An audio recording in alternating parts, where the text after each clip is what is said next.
6 p.m. Pakistan Standard Time. Assalamu alaikum. This is Radio Pakistan. The news read by Ayesha Nayab. First, the headlines. President has called for equipping youth with latest skills to take the country forward. Pakistan and the United States have reaffirmed commitment to further enhance mutually beneficial cooperation. Two-day ministerial meeting of United Nations peacekeeping missions began in Islamabad today.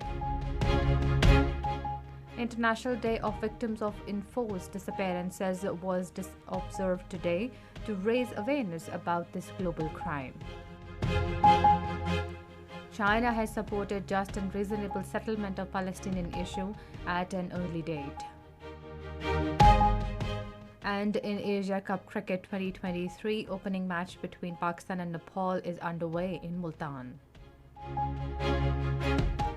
And now the news in detail. President Dr. Arif Alvi has expressed confidence in the revival of country's economy, citing the potential of its youth as a driving force. Addressing closing ceremony of an ICT-related competition in Islamabad today, he noted the exponential progress of the IT sector and its indispensability across all fields. He underlined the necessity of equipping youth with latest skills, including artificial intelligence, to take the country forward. Arif Alvi expressed gratitude to Chinese company Huawei for imparting IT training to 800 bureaucrats. Speaking on the occasion, caretaker Federal Minister for Information Technology Dr. Umar Saif said there is a huge IT potential in Pakistani youth. He said Pakistani youth has the ability to change the fate of the country through technological inventions. Pakistan and the United States have a reaffirmed commitment to further enhance mutually beneficial cooperation and to advance Pakistan-US dialogue in all domains. In response to media queries, spokesperson of the Ministry of Foreign Affairs, Mumtaz Zahra Baloch, confirmed today that the resolve was expressed during telephone call between Foreign Minister Jalil Abbas Jilani and U.S. Acting Deputy Secretary of State Victoria Nuland. During the conversation, Ms. Nuland congratulated Foreign Minister on his recent appointment. The two sides also discussed bilateral relations.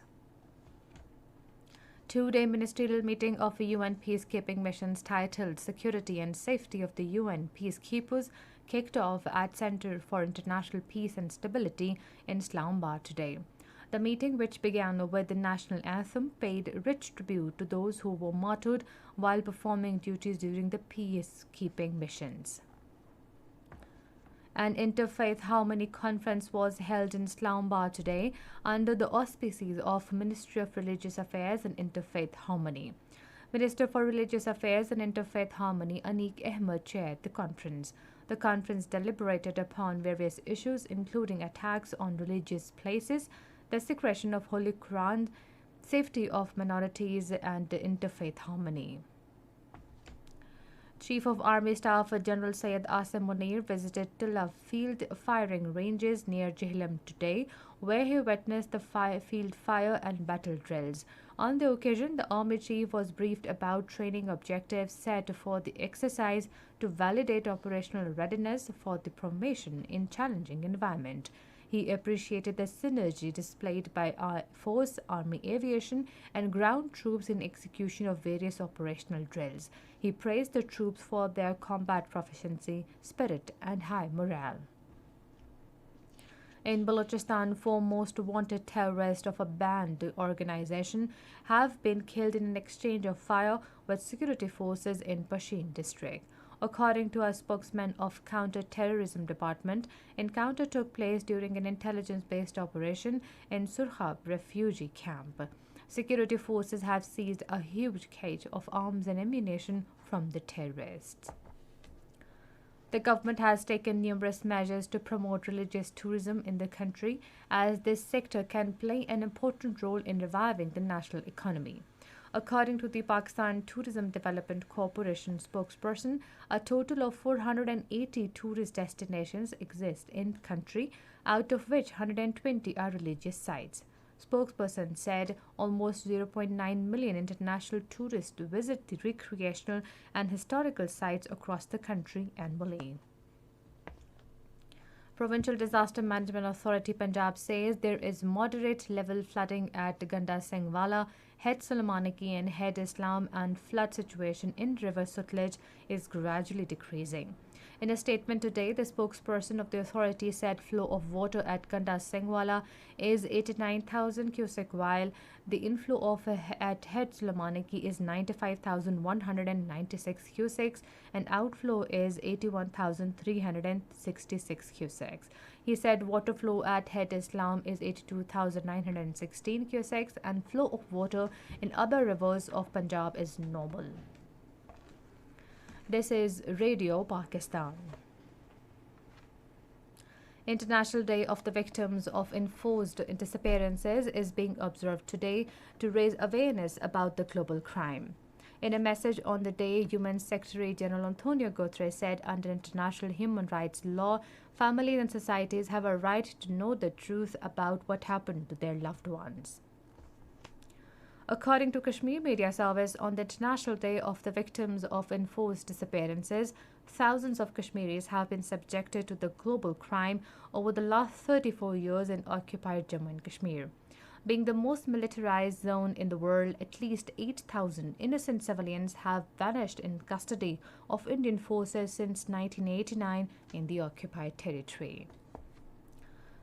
China has said it supports the just and reasonable settlement of the Palestinian issue at an early date.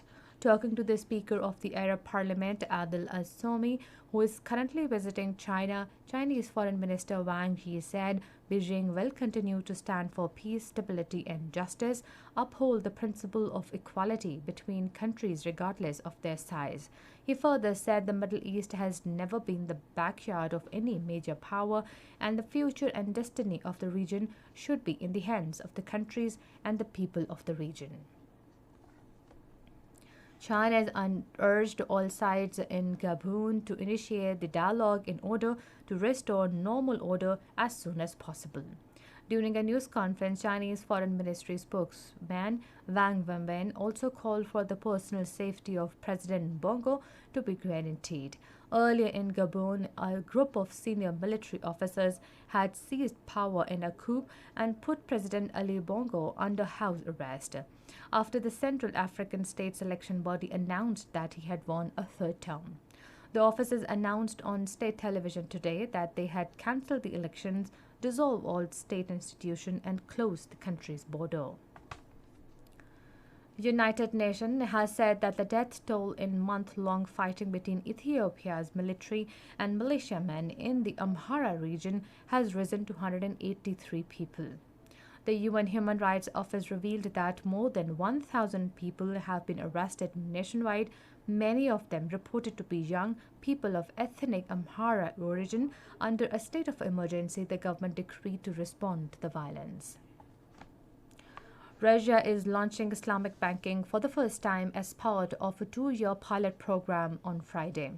With a sizable Muslim population estimated to be up to 25 million, Islamic financial institutions have existed in Russia until now, but this is the first time the country's legislation has officially endorsed its launch. On 4th of this month, Russian President Vladimir Putin signed a law introducing Islamic banking to assess its feasibility. If the program proves to be successful, the plan is to introduce the new regulation to the rest of the country. Now sports news. In the opening match of Asia Cup Cricket 2023 against Nepal, Pakistan were 313 for 4 in 48 hours at Multan a short while ago. Earlier, Pakistan won the toss and elected to bat first. And finally, the weather report. Mainly hot and humid weather is expected over most plain areas of the country during the next 12 hours. And that is the end of the news. For more news and analysis, log on to our website radio.gov.pk and also watch live video streaming of our bulletin on the link facebook.com/Radio Pakistan News Official.